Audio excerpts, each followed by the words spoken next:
Fala galera dos 5 minutos de matemática, aqui é o professor Leandro e nós estamos aqui para dar continuidade à nossa série que trata sobre conjuntos.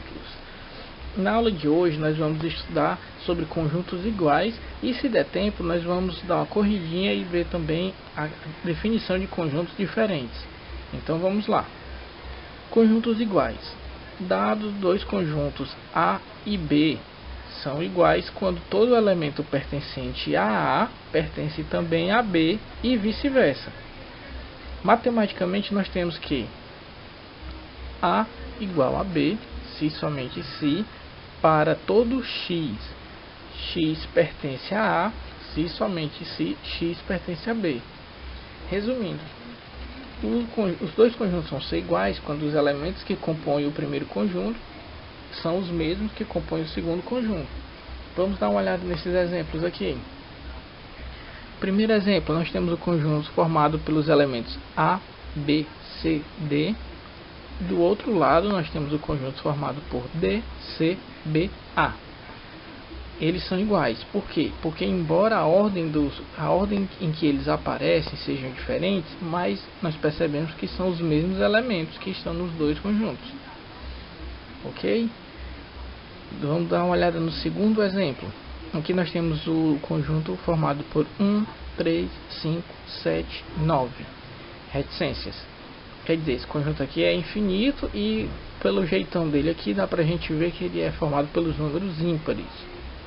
E do outro lado nós temos o conjunto escrito dessa segunda forma.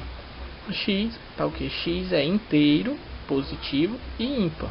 Ou seja, se a gente for pensar nos números que são inteiros, positivos e ímpares, nós teremos esses mesmos números aqui. Logo, esses dois conjuntos são iguais. Por último, nós temos o conjunto x, tal que 2x mais 1 é igual a 5. Ou seja, um número que vezes 2 mais 1 seja igual a 5. No caso, nós vemos que esse número é o número 2. Ok? Espero que tenha ficado clara a noção de conjuntos iguais. Vamos dar uma olhada agora numa seguinte observação. Não se repete elementos no conjunto. Ou seja, se eu tiver um elemento e ele aparecer mais de uma vez no conjunto, na hora que eu vou notar esse conjunto, eu escrevo esse elemento apenas uma vez.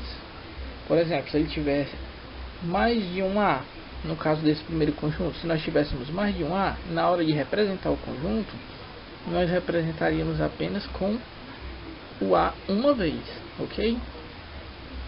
Agora vamos falar um pouco sobre conjuntos diferentes. Se A não é igual a B, escrevemos que A é diferente de B. Isso acontece quando existe um elemento, pelo menos, que pertence a A e não a B, e vice-versa.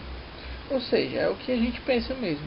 Os dois conjuntos são diferentes quando existe pelo menos um elemento que pertence a um e não pertence ao outro.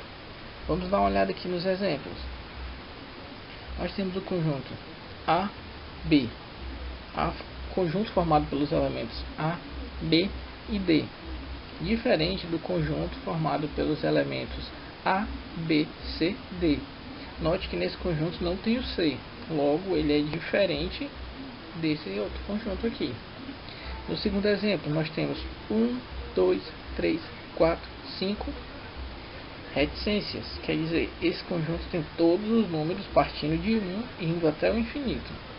É diferente desse segundo conjunto, que é 1, 3, 5, 7, também é infinito, mas nesse caso nós só temos os números inteiros, positivos, ímpares.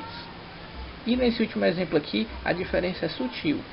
Vejamos que do lado de cá nós temos 2, 4, 6, 8, 10 reticências. Quer dizer, são os números pares, só que escrito até o infinito.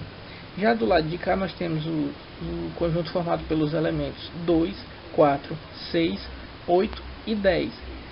Só que sem as reticências. Ou seja, esse conjunto é infinito e esse conjunto é finito. Logo, esse aqui tem muitos elementos que não estão nesse. Então, os dois são diferentes. E é isso aí, pessoal. Estamos acabando por hoje. Espero que vocês tenham gostado. Eu peço que você dê um like no vídeo, compartilha com os amigos e fui!